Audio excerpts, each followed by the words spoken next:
दोस्तों स्वागत है आपका मेरे चैनल में, आपका डिजिटल में। अभी हम वैजापुर वढ़ाला गांव में मौजूद है और यहाँ पे प्रचार के लिए आए हैं वैजापुर के आमदार, जो कि मैं कहूँगा पूरे महाराष्ट्र में सबसे ज़्यादा विकास करने वाले आमदार है। और आज अपने भाषण में भी सुना कि उन्होंने कौन कौन सी स्कीमें लेकर आई, खास करके ग्रामीण क्षेत्र के अंदर उन्होंने ग्रामीण को शहर बनाने का काम किया है। आइए उनसे बात करते।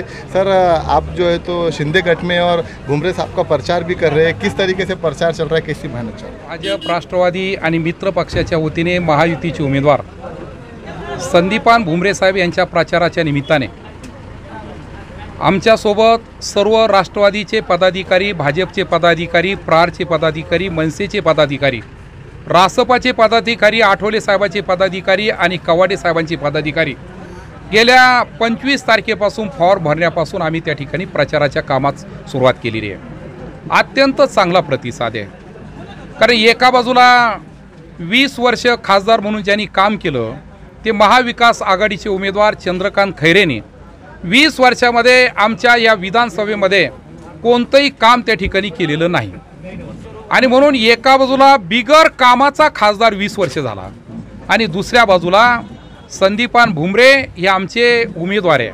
4.5 वर्ष रोजगार हमी योजनेचे मंत्री म्हणून प्रत्येक गावामध्ये विहीर असू द्या, गायगोटे असू द्या, शेततळे असू द्या, प्युअर लॉक असू द्या, मातोश्री रस्ते असू द्या, या माध्यमातून प्रत्येक गावामध्ये संदीपान भुमरेचं नाव त्या ठिकाणी गेलेलं आहे। आणि म्हणून प्रचार करताना आम्हाला खूप सोपं झालं। एका बाजूला एका माणसाने 20 वर्ष काहीच केलं नाही आणि दुसऱ्या बाजूला संदीपान भुमरेने 4.5 वर्षामध्ये गावागावामध्ये प्रत्यक्ष लाभार्थ्यांना लाभ देण्याचं काम त्या ठिकाणी केलं, आणि म्हणून तो मुद्दा घेऊन त्या ठिकाणी आम्ही निघालेलो आहे।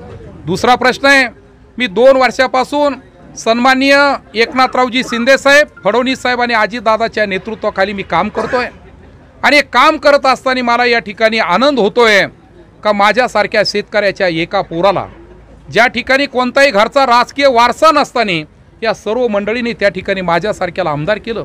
आणि म्हणून माझी प्रमुख भूमिका आहे, गाव तिथं डांबरीकरण, रस्ता तिथं डांबरीकरण त्या ठिकाणी झालं पाहिजे, पिण्याच्या पाण्याच्या नावाखाली मराठवाडा वॉटर ग्रिड त्या ठिकाणी आली पाहिजे, पंचगंगा साखर कारखाना चालू झाला पाहिजे, रामकृष्ण गोदावरीचं कर्ज माफ झालं पाहिजे, ती चालू झाली पाहिजे, मन्याड असू द्या, चांदेशिवरी असू द्या, नारंगी सारुंग असू द्या, त्याला त्या ठिकाणी जेवढं प्रकल्प प्रलंबित झाले ते काम करण्याची भूमिका माझ्यासारख्याने 4.5 वर्षामध्ये घेतली।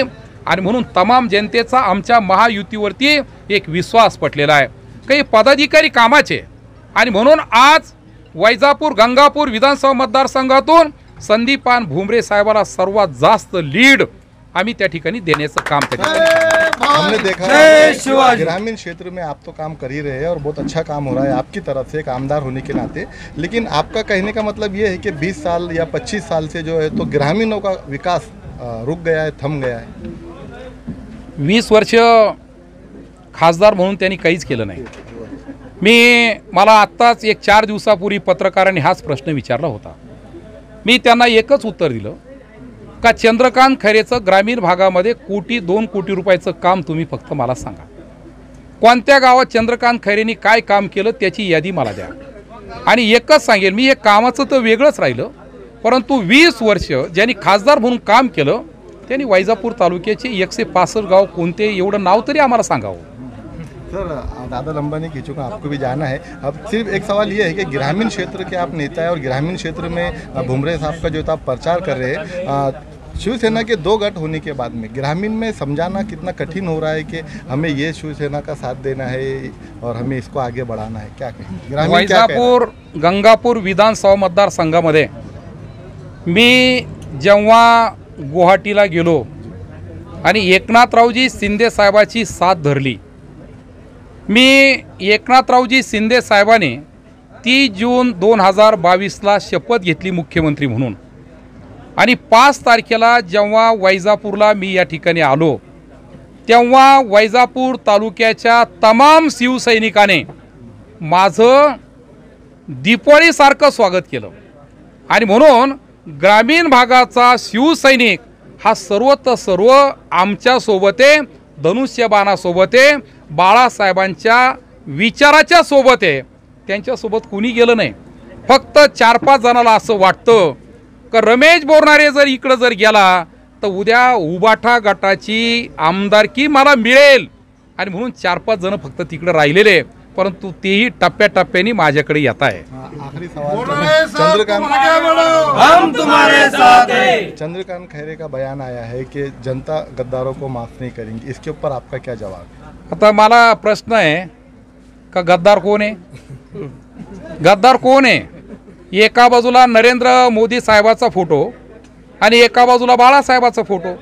मी 19ला निवडणूक लढवली, मी निवडून आलो, 1 लाख मतदान मला पडलं आणि 19ला तिकडं गेलो आणि उद्धव ठाकरे साहेबांनी काँग्रेसबरोबर महाआघाडी केली. मग गद्दार कोण? आता मोठे माणसं आहे, मी त्यांच्यावर काही बोलणार नाही, परंतु गद्दार कोण? आणि चंद्रकांत खैरे म्हणत असेल हे गद्दार आहे, तर मी या ठिकाणी एकच सांगेल का जेव्हा राज्यसभेवरती त्या ठिकाणी एका महिलेला संधी दिली शिवसेनेच्या वतीने, चतुर्वेदी है ना, तर त्या चतुर्वेदीला त्या ठिकाणी खासदार म्हणून जाण्याची संधी आली, तेव्हा चंद्रकांत खैरे उद्धव ठाकरेच्या बाबतीमध्ये आणि आदित्य ठाकरेच्या बाबतीमध्ये काय बोलले हे सुद्धा तुम्ही त्यांना विचारलं पाहिजे. आणि म्हणून त्यांनी ठरवलं पाहिजे का गद्दार ते का मी तर धनुष्यबाण आहे, 30 वर्ष झाले मी धनुष्यबाण आहे, त्यांच्यासारखा टेंबा थोडा घेतला आग लावायला. तो ये हमारे साथ वैजापुर के आमदार थे जो ग्रामीण क्षेत्र के सबसे विकासशील आमदार माने जाते हैं. मैं आखिर में चलते यही कहूँगा कि सब लोग कहते हैं कि शहर में जो है तो देखना है, शहर को आगे बढ़ाना है, लेकिन मैं ये कहूँगा कि ग्रामीण के नेता को चुन के दो. ग्रामीण अगर विकास करेगा, ग्रामीण अगर आगे बढ़ेगा तो शहर आगे बढ़ेगा, और शहर आगे बढ़ेगा तो देश आगे बढ़ेगा. मेरे चैनल को लाइक, सब्सक्राइब और शेयर ज़रूर करें.